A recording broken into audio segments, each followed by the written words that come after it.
Hello everyone. Good day. I'm Nathan Dugbe. This is my registration form, and this is how I made it before we look at the output.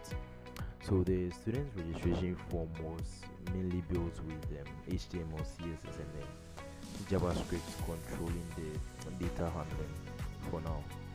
So with that, with the index.html, which is the main entry point, that one has the tags and everything for the form fields. So in the code you can see inputs um, the input tag and then the label. So each of these div blocks have different form fields.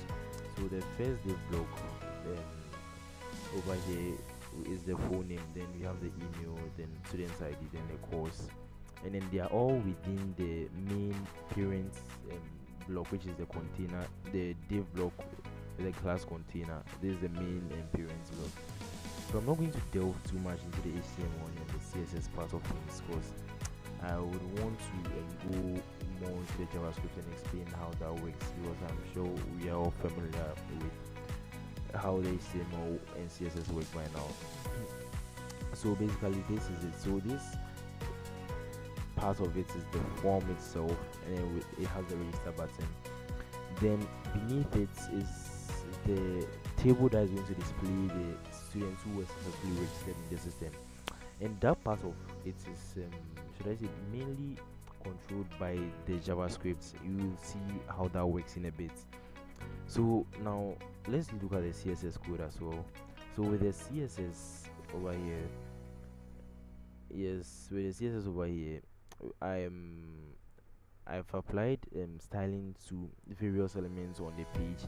Now this asterisk one over here applies to the entire page itself. Then the body over here takes care of the page, the main body of the page itself as well. So each instance of classes over here have what they do with the specific element that they are tackling, right? So this deals with the main container, the div with the class container, which I showed you earlier, and then the container form box, and there is, so they all move in that order, and each of them have their individual styling, despite the fact that the main page also has its main styling. Yes. So I'm not going to delve too deep into the CSS, given the fact that I'm sure we practice enough and we know how it works.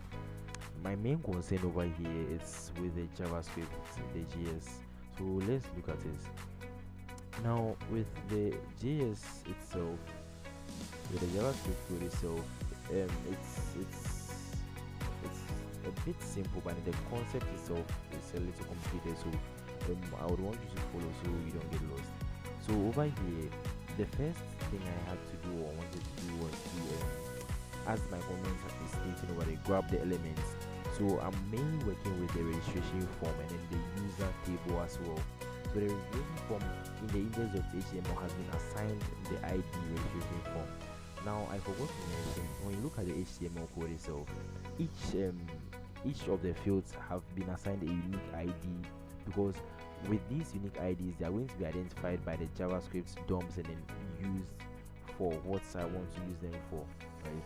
So the IDs are very important and they are very case sensitive as well. So if I put in an email over here with a small e, and then in the JavaScript code I go and use a capital E for it, it's not going to work. I have even added error handling for that particular situation, so I'll show that in a bit. So the first thing I do is to grab the main elements from the page I want. So I have the register form. This grabs the main registration form, the entire form itself. Then the user table, the table I said would appear directly under the form. Now this line over here, I would consider it an error handling line.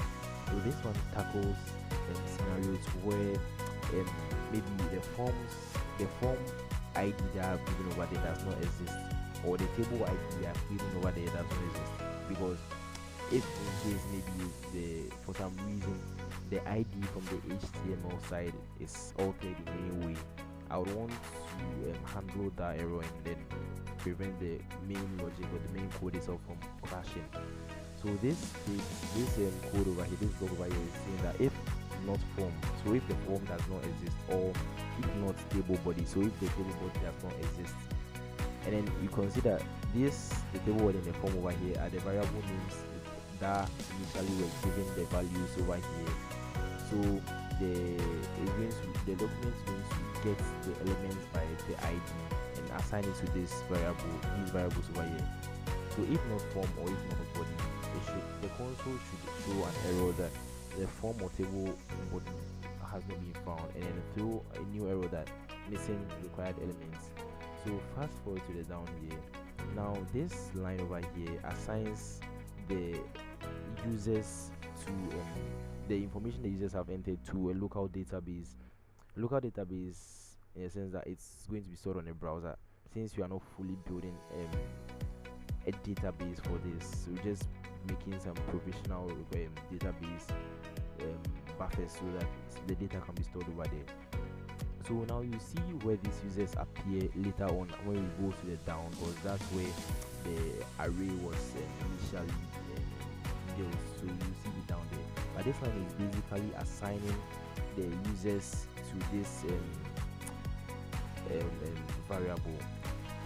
So it's not assigning the users, that is it's fetching the users. Yes, it's fetching the rows from the user table over there, and then it's going to render it on the table. So it's going to fill the table with it.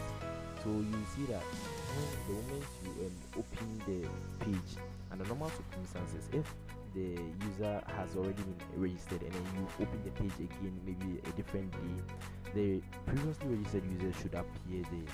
So that's what this line is for, the render table. That's what it's for, and this is what leads up to the render tables functionality. Now with the registration, it's a very simple logic, right? And that's the core functionality of this entire system, the registration. So here's how it works. So the add event listener is basically telling the browser to be on standby. If it realizes that there's any action like submit from the form, then it should trigger this function. And what is the function?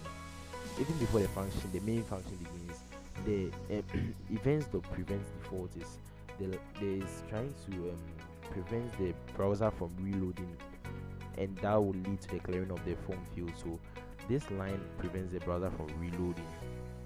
I don't know if you realize it, but then sometimes when you finish clicking on the submit button, your browser reloads and then the form fields are cleared. Yes. Now we don't want it to reload before we get our information, so we want to prevent it from reloading for now.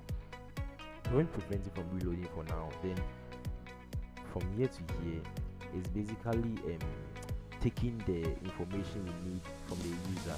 Okay, so the user has already entered the username, the ID, the email, and then the course, right? So after they enter that the information, it's going to be should I say temporarily stored over here, right, in these variables.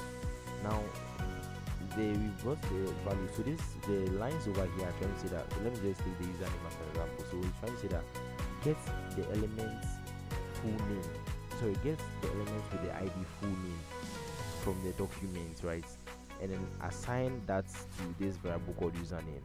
But then before you assign it, trim the value of the elements you get. So trim in the sense that, you see, sometimes when you go on pages and you are just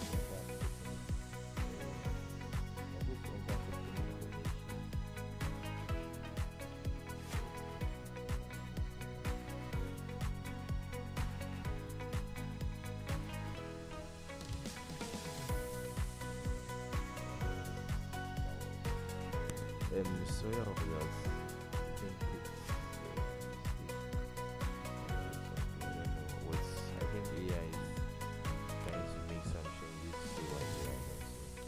Okay, so wait a minute.